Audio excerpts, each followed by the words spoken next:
Anak, may bisita ka. Sino po, Nay?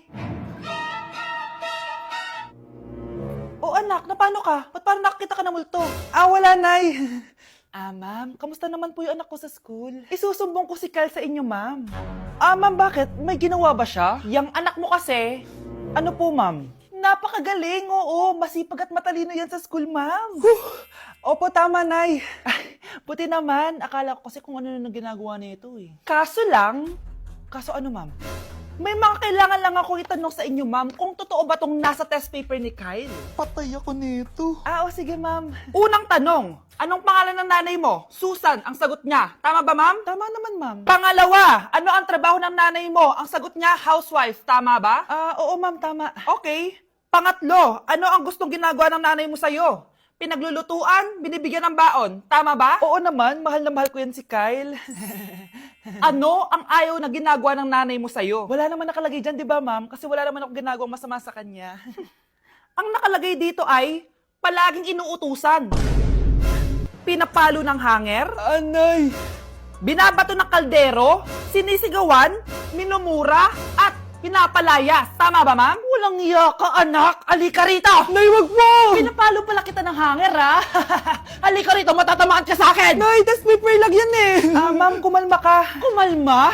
Kasalanan mo to eh. Ikaw una matatamaan sa akin. Sabi ko nakalayas na ako eh. Anak, nakita mo ba yung cellphone ng tatay mo? Nilagay ko dun sa loob ng kabaong niya bago siya ilibing. Ha? Ba't mo naman ginawa yun, anak? May mga importante laman doon. Baka sakaling buhay pa siya para matawagan niya ako. Ay, Diyos ko talaga tong batang to.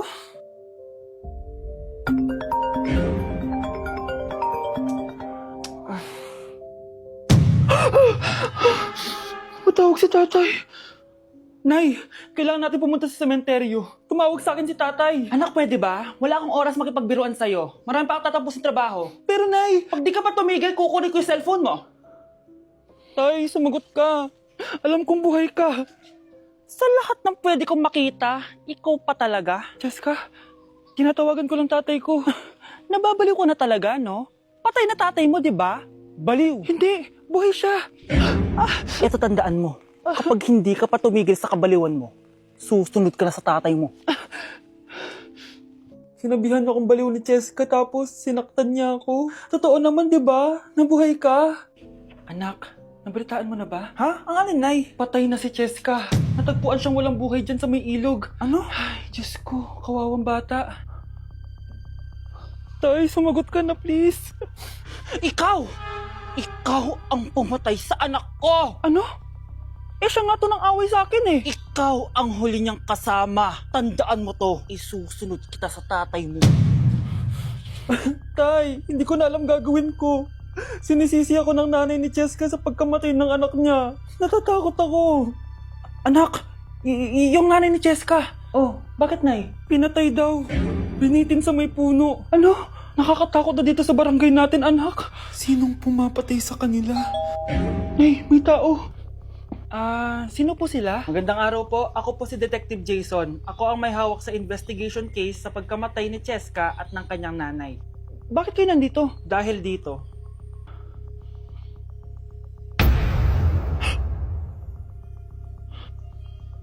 Nay, ikaw pumatay sa kanila? Oo, anak.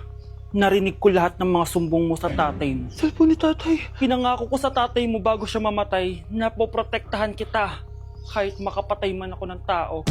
Sumama ka sa akin, ma'am, para may interview ka namin. Tandaan mo to, anak.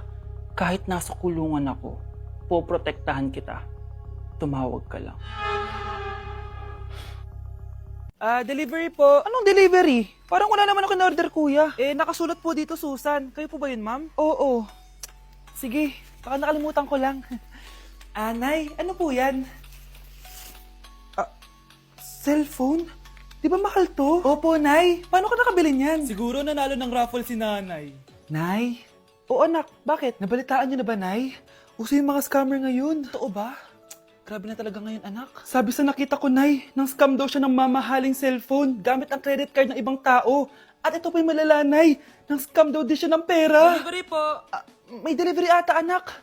Delivery po. Ikaw na naman, kuya. Susan po ulit, ma'am. Wala naman nga ako in-order. Wala akong magagawa dyan, ma'am. Sa'yo nakapangalan eh. Sige na po, una na ako. Ano na naman laman neto?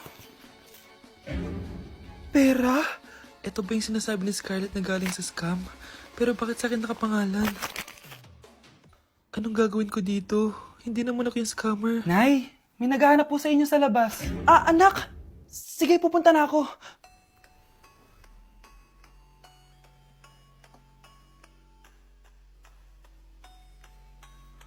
Ah, hello po. Ano pong kailangan nila? Kayo po ba si Susan, ma'am? May natanggap po kasi akong report na kayo daw po nangi-scam. Scammer? Hindi ako scammer, ah. Ma'am, sa'yo nakapangalan ng mga parcel. Kaya sumama ka na sa amin. Hindi nga ako scammer! Ikukulong ka na namin. Huwag niyo ko ikulong! Hindi ako scammer! Itigil niyo na yan! Hindi si nanay ang scammer. Pero nasa bahay na to, ang totoong scammer. Anak? Oh, Nay, gising ka pa? May ibibigay lang ako sa'yo. Oh, eto. Good luck to, ha? Dreamcatcher to, Nay, ah. Oo, anak. Ang sabi nila, magsabi ka lang ng wish mo dyan, matutupad. Malay mo naman, di ba? Thank you, Nay. Dreamcatcher. Matry nga to. Sana maging top 1 ako sa klase namin. Anak! Congrats! Bakit po, Nay? Ikaw daw ang top 1 sa klase nyo! Totoo ba, Nay? Totoo nga to.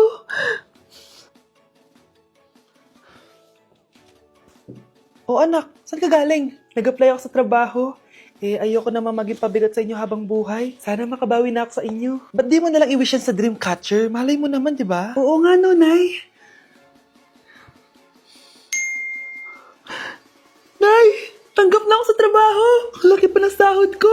O, di ba? Sabi ko naman sa'yo, anak eh. Deserve mo yan. Nay, sa wakas, makakabawi na rin ako sa inyo. Bes, alam mo, ang yaman mo na. Bakit di ka pa mag-asawa? Ay naku, Bes. Kung may magkakagusto man sa akin, ang gusto ko, mabait at responsable. Parang si Joshua. Naku, Bes. Si Joshua pa. Puro trabaho yan. Hi, Scarlett. Pwede ba tayo mag-lunch together mamaya? Sure, sige. Saan ba? Ayun. Oh, yan ang simula ng love story nyo, ha? Ay, mahal. Grabe. Natupad na natin yung mga pangarap natin. May anak tayo. May malaki tayong bahay. May maayos tayong trabaho. Ay, sa wakas. Proud ako sa ating dalawa, mahal.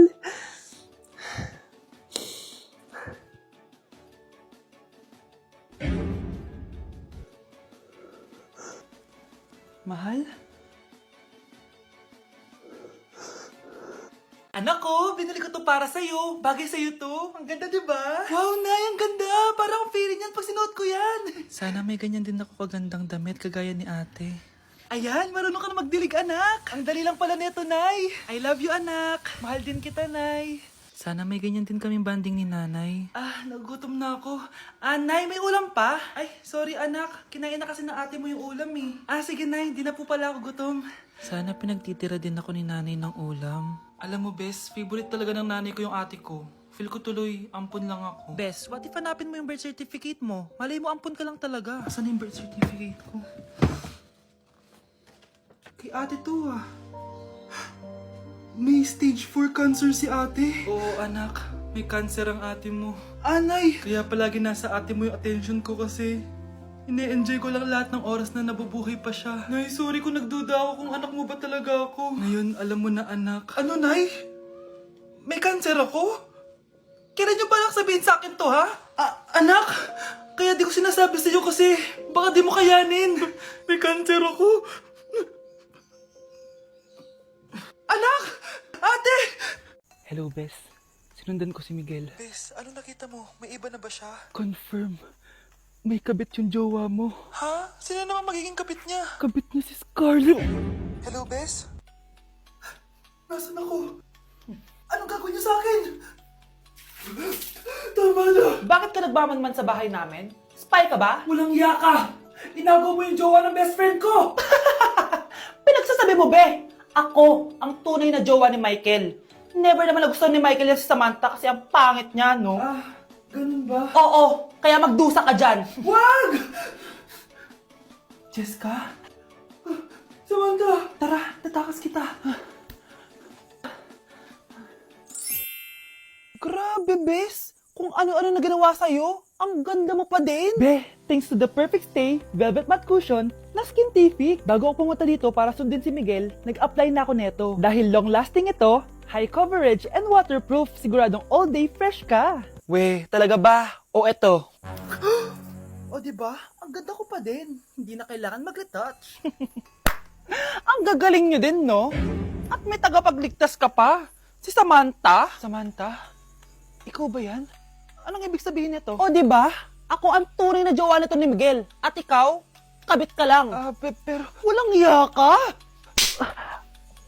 Pero babe, ikaw na mahal ko ngayon. Tingnan mo nga itsura niyan. Wala akong pake. Magsama kayo ng pangit na yan. Lumayas na kayo dito. Ang dadrama nyo, ha? Basta ako, ganda lang ang ambag ko.